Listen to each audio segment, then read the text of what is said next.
Mais quel match de fou! Un scénario exceptionnel, des blessés à tout va, un carton rouge, un match nul qui semblait se profiler malgré un 10 contre 11 et finalement un but dans les tout derniers instants. Bienvenue dans ce débrief. Alors déjà, si on analyse la compo, ça avait mal commencé du côté de Newcastle puisqu'Alexander Isak, qui est toujours bloqué et on refuse son départ, a décidé de ne pas jouer la rencontre face à Liverpool. En effet, Liverpool c'est le club où il veut aller, donc il a décidé de ne pas participer. Ce qui faisait donc que Newcastle devait bricoler au niveau de l'attaque. Ils ont mis Gordon en buteur, Barnes à gauche et à droite le classique Elanga, la nouvelle recrue de Nottingham pour plus de 60 millions. Du côté de Liverpool, pareil, c'est un classique. À noter quand même Tsolobai en latéral droit, c'est pas du tout son poste, d'habitude il est plutôt milieu offensif, mais bon, il fallait tester, ça permettait à Curtis Jones de prendre le milieu de terrain avec à ses côtés Gravenberch et Wirtz en milieu offensif, Étiqueté en attaque, à droite Mohamed Salah et à gauche Cody Gakpo. Alors le début de match, c'est un peu n'importe quoi, il y avait des fautes de partout. C'était plutôt Newcastle qui mettait beaucoup d'intensité et beaucoup de pressing,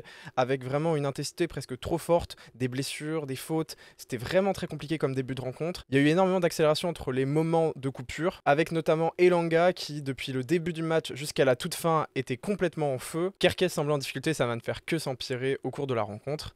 À la 28e notamment, il y a une énorme poussée du côté d'Elanga qui passe Kerkez, qui centre, et Gordon qui la rate juste devant les cages, et une minute seulement après, à peu près la même chose, Elanga qui réussit à devancer Kerkez, qui recentre et encore un raté de Gordon. Donc là on se dit c'est pas possible, ça va forcément rentrer, ils arrêtent pas de pousser. Et à la 34e, il y a une frappe de loin surprise de Gravenberch qui avait été laissé complètement seul. Il marque sur une frappe sèche en contournant le gardien et également en ayant une frappe qui est tellement précise qu'elle touche très légèrement le défenseur qui était censé bloquer l'action. Pareil, il y a à noter quand même Trippier qui est pas bon sur l'action et qui ne fera pas un grand match en règle générale, il va quand même fait devancer un peu de partout. À ce moment-là, on a Liverpool qui contrôle le terrain, qui reprend la possession, qui essaye aussi de calmer le jeu et le tempo. C'est quand même les tenants en titre, donc ils sont capables de faire ce genre de choses. À la 45e, on ne sait pas pourquoi, au moment où Virgil van Dijk veut faire un dégagement, il y a Gordon qui se jette sur le joueur. Il lâche un énorme tacle de boucher avec les deux jambes décollées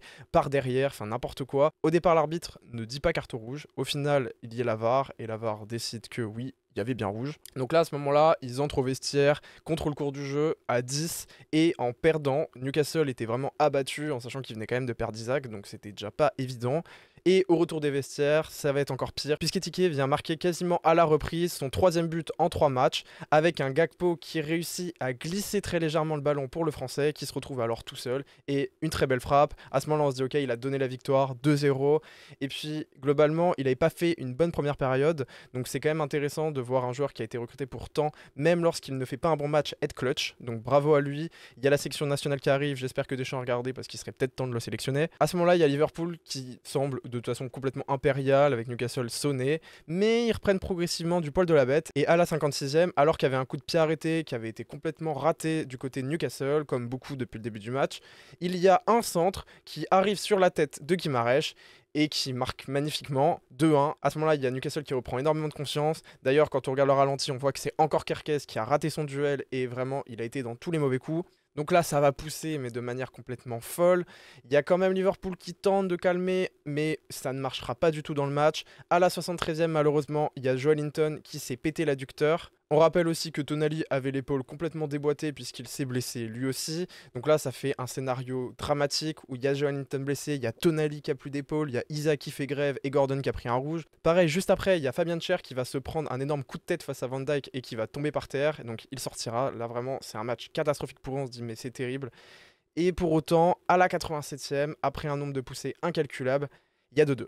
Il y a un but incroyable sur un énorme dégagement de Pop qui est dévié par Burn, qui a été dans tous les bons coups sur la rencontre. Un but rageur de Soula, 2-2. On se dit ok, match de fou, à 10 ils reviennent dans un collectif de fous furieux. Donc là ils vont continuer à pousser encore et encore. On se dit ok, ça va peut-être le faire.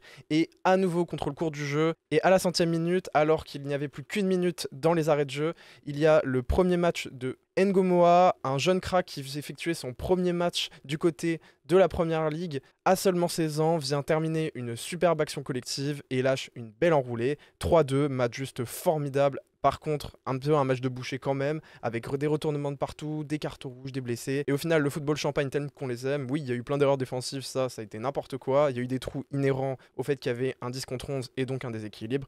Mais ça donne une très belle rencontre. Liverpool mérite quand même sa victoire, même si Newcastle aurait mérité d'accrocher le match nul vu comment ils ont poussé à la fin du match. C'est mérité, bravo Ngomoa. Du côté des tops, bon, alors il y a Burn qui a fait une super rencontre, il a été dans tous les duels défensifs, il a été hyper bon sur les têtes, c'est aussi lui qui est à l'origine de la déviation, qui donne le 2-2, même si ça n'a pas suffi, il mérite largement sa place de top. Guimaraes qui a été énorme dans son implication défensive et offensive, un vrai box-to-box, qui a marqué le premier but en sonnant la révolte, lui il mérite largement également sa place, peut-être même l'homme du match. Alors Étiqueté, c'est compliqué de définir s'il mérite sa place de top puisqu'il marque quand même un but, mais il fait pas une bonne rencontre et une fois qu'il a marqué, il s'éteint complètement avant d'être remplacé.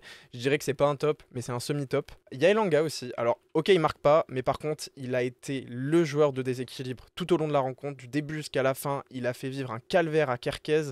Vraiment, c'était n'importe quoi. Une super recrue qui prouve pourquoi il a été transféré. Bravo à lui. Une vitesse folle, mais également beaucoup de lucidité pour toujours bien les remettre. Donc bravo. Et puis je pense qu'il faut juste saluer la performance de Newcastle niveau collectif. Alors ok, ça termine par une défaite, mais c'est une défaite largement encourageante. Du côté des flops maintenant, bon, il y a Gordon. Non seulement il a fait plusieurs ratés, mais en plus il a pris un rouge sur un tacle qui était complètement inutile et violent. En plus de ça, il risque d'être blessé pour plus qu'une rencontre, donc vraiment complètement stupide. Kerkez, de toute façon j'en ai parlé tout au long du déroulé, mais il était catastrophique. Donc voilà, il mérite pour l'ensemble de sa prestation un 2 ou 3 sur 10 maximum. Mauvais match également de Wirtz qui n'arrête pas de décevoir, et là ça commence à devenir un peu inquiétant. Et aussi, on n'a pas vraiment vu ça là. Alors il n'a pas été mauvais en tant que tel, mais il a été absent. Et dans une rencontre pareille, on aurait bien aimé un petit peu mieux de sa part. Et aussi Trippier, c'est pas vraiment un flop, lui c'est plutôt un semi-flop parce qu'il n'a pas non plus été déshonorant sur la deuxième période. Mais quand même, première période, ça a été mauvais.